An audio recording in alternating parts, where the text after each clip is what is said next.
तो पर्दाफाश के लिए निर्दलीय को समर्थन किया गया था।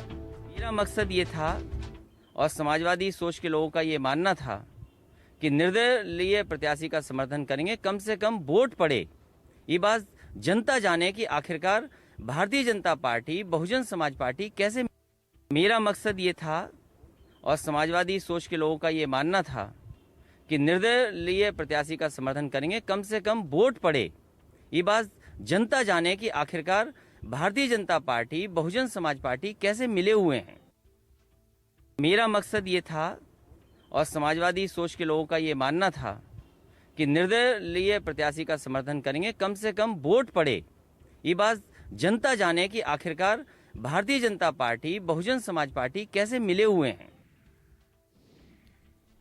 वीरेंद्र सिंह हमारे स्टेट हेड इसी खबर पर जानकारी के साथ जुड़ गए हैं। वीरेंद्र जी, यहाँ पर सपा अध्यक्ष अखिलेश यादव ने इस पूरे मामले को लेकर के एक बार फिर से मायावती पर निशाना साधा, बीएसपी सुप्रीमो पर निशाना साधा। उन्होंने कहा कि वो जानना चाहते थे कि बीजेपी और जो बीएसपी उसमें गठबंधन तो नहीं है, कहीं बीएसपी बी टीम तो नहीं है बीजेपी की। देखिए, अखिलेश यादव ने आज जो बात कही है, ये बात 3 दिन पहले से उत्तर प्रदेश के लोगों में चर्चा का विषय बनी हुई है। बिल्कुल, कि मायावती और भाजपा आपस में मिले हुए हैं। और ये बात राज्यसभा का जब नामांकन हुआ और जिस दिन विधायकों ने आपत्ति लगाई, ये उसी दिन बात आई थी।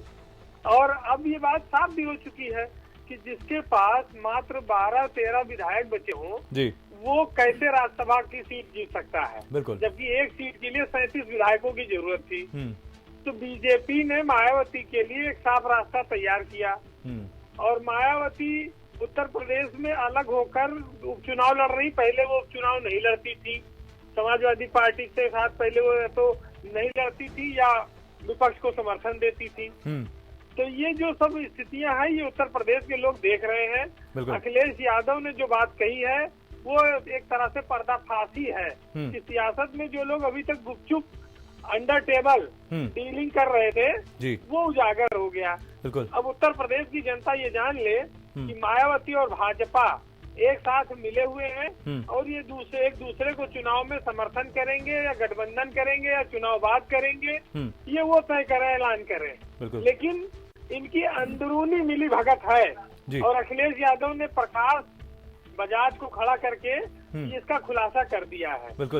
समाजवादी पार्टी ने इस राज्यसभा चुनाव के बहाने उत्तर प्रदेश में एक लकीर खींच दी कि जो चुनाव होगा, एक तरफ समाजवादी पार्टी होगी, दूसरी तरफ भाजपा और बसपा होंगे।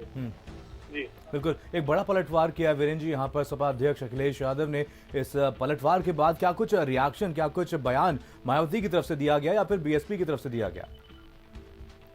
देखिए, मायावती के बयान अब चाहे जितना आए, लेकिन सच्चाई बदल नहीं सकती कि मायावती के पास वोट नहीं थे और उनका प्रत्याशी जीत रहा है।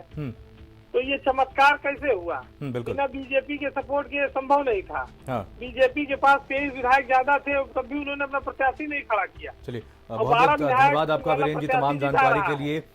नवीन श्रीवास्तव हमारे साथ, हमारे एक नेता फोन लाइन पर जुड़ गए हैं। नवीन जी, स्वागत है आपका भारत समाचार में। नवीन जी, इस पूरे मामले पर एक बार फिर से आपको जोड़ेंगे।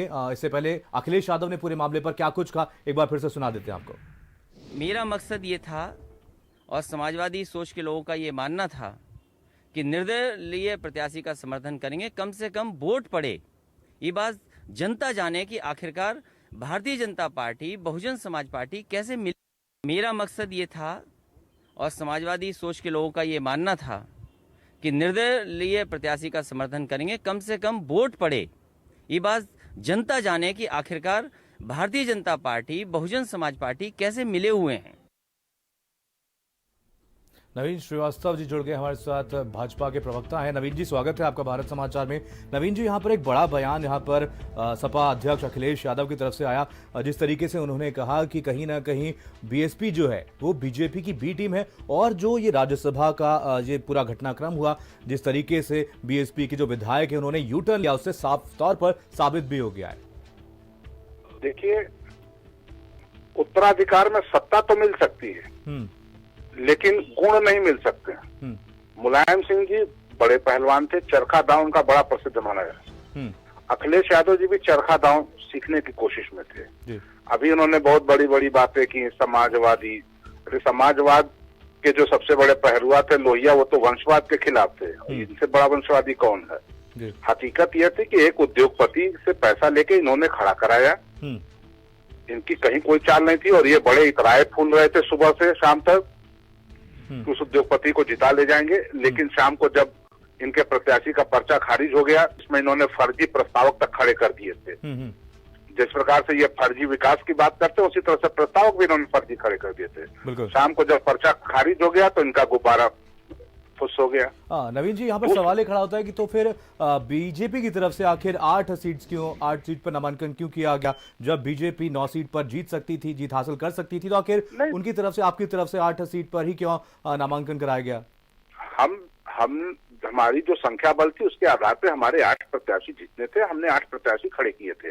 विपक्ष की संख्या बल ऐसी थी, और वह विपक्ष जो किसी न किसी समय में सब मिलके एक साथ लड़े हैं। 2017 में सपा कांग्रेस, 19 में बसपा और सपा, तो उनकी संख्या बल विपक्ष की ऐसी थी जिससे विपक्ष के 2 प्रत्याशी जीत के आ सकते थे। हमने इसलिए अपने 8 प्रत्याशी खड़े किए।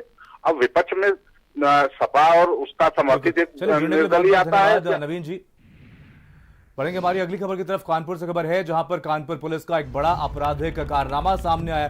जुआ खेल रहे युवक को गोली मार दी गई और पुलिस ने पप्पू बाजपाई को गोली मारी है। आपको बता दें कि कानपुर पुलिस ने बाजपाई की गोली मार करके हत्या की है और पुलिस की गोली से पप्पू बाजपाई की मौत हो गई। पप्पू बाजपाई अपने दोस्तों के साथ जुआ खेल रहा था और पुलिस देखकर ये जुआरी भाग रहे थे। पुलिस ने गोली चला दी, बाजपाई मारा गया है और बाद में पुलिस ने हमले की झूठी कहानी भी रची, ऐसा सूत्रों की तरफ से कहा गया। एक दरोगा, 4 और आपको बता दें सिपाही भी इसमें शामिल थे और कानपुर घाटमपुर थाने का मामला है। पे मैं गया था, जाके बस मुश्किल के 5 मिनट रुके थे।